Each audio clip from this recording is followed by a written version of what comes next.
Hola, hola, hola. Vamos a continuar con el tema del benceno y en este caso vamos a dedicar el vídeo a una reducción muy famosa que se conoce como la reducción de Birch del benceno.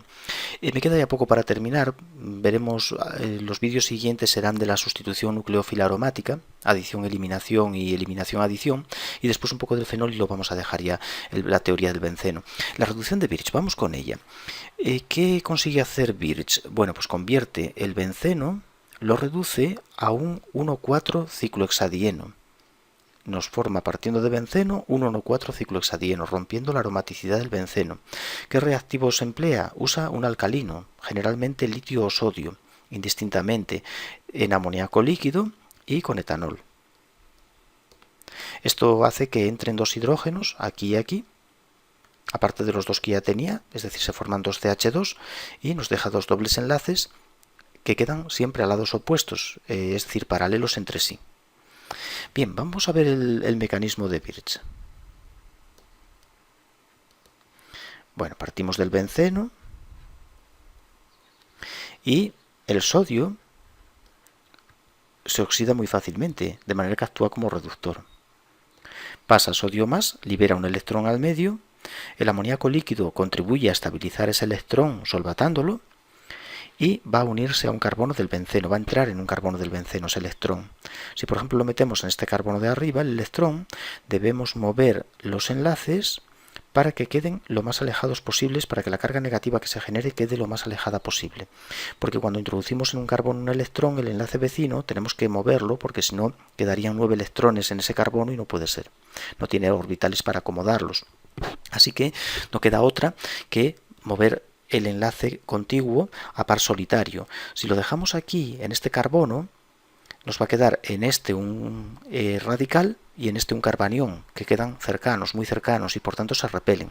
Por eso conviene mover los electrones de manera que si aportamos al carbono de arriba un radical, el electrón del sodio, el carbanión que se genera nos quede en el carbono opuesto, para que queden lo más alejados posibles.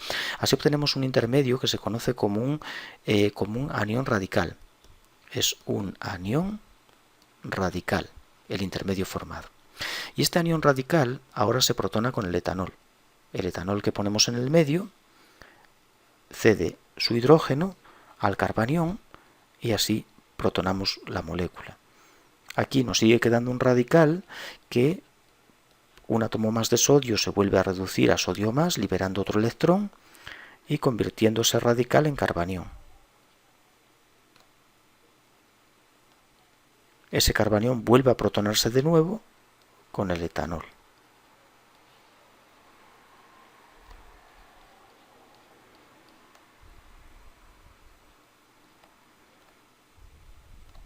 Liberando etóxido al medio en cada etapa de protonación.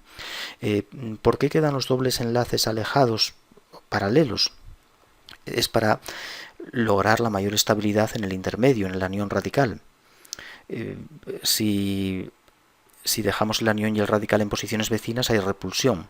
En ese caso los dobles también quedarían vecinos, conjugados, pero la inestabilidad del anión radical hace que no se obtenga ese tipo de intermedio, sino este que he dibujado. Vamos a ver un par de cosillas más sobre la reducción de Birch. ¿Qué ocurre si tenemos bencenos sustituidos? Por ejemplo, imaginemos un benceno que tiene un grupo nitro. Bueno, pues en este caso, al añadirle el sodio en amoníaco líquido con algo de etanol, pues se observa que los dobles enlaces quedan alejados de ese grupo nitro.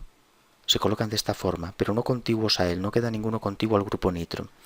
Sin embargo, cuando tenemos un benceno que tiene un grupo activante, como por ejemplo un metóxido, en ese caso, la reducción nos deja uno de los dobles enlaces vecino al metóxido. Uno de los dobles enlaces nos va a quedar contiguo.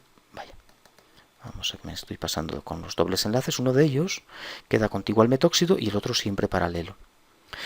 ¿A qué se debe esto? Bueno, en principio uno podría pensar que los grupos que roban carga desestabilizan los dobles enlaces y por eso ellos se alejan, ¿no?, del grupo que roba, mientras que grupos que dan carga por efecto inductivo resonante pues estabilizan los dobles y conviene que queden contiguos uno de ellos.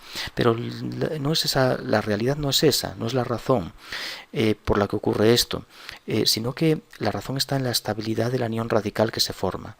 Cuando el sodio pasa a sodio más, liberando un electrón, ese electrón conviene que entre o en este carbono del grupo NO2 o en el carbono opuesto, porque de esa manera tanto o bien el electrón o el carbanión formados quedan en el carbono del grupo NO2 y el NO2 los estabiliza por resonancia, estabiliza tanto radical como carbanión. Por tanto nos interesa, por ejemplo, introducir aquí el electrón y que la carga de los enlaces pi se mueva hacia el carbono que tiene el grupo nitro, porque el grupo nitro tiene capacidad de estabilizar por resonancia ese carbanión y también tiene la capacidad de estabilizar el radical. Por eso los dobles van a quedar alejados del grupo nitro, para que radical o carbanión queden sobre su carbono. Justo lo contrario ocurre con grupos que dan carga, como el metóxido. Si tenemos un grupo que da carga, el metóxido desestabiliza tanto aniones como radicales.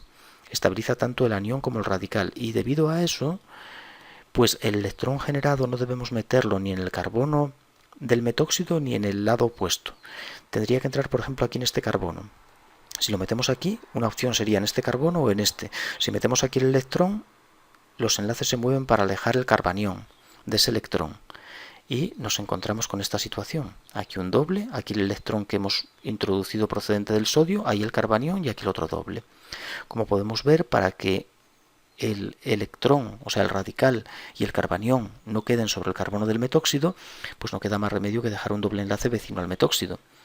O sea que la razón de que los dobles queden, de que un doble quede vecino al metóxido, no está en la estabilidad de esos dobles, sino en la estabilidad del intermedio, del anión radical. Ahora, estos aniones radicales que hemos obtenido aquí tan solo tenemos que protonarlos con el etanol.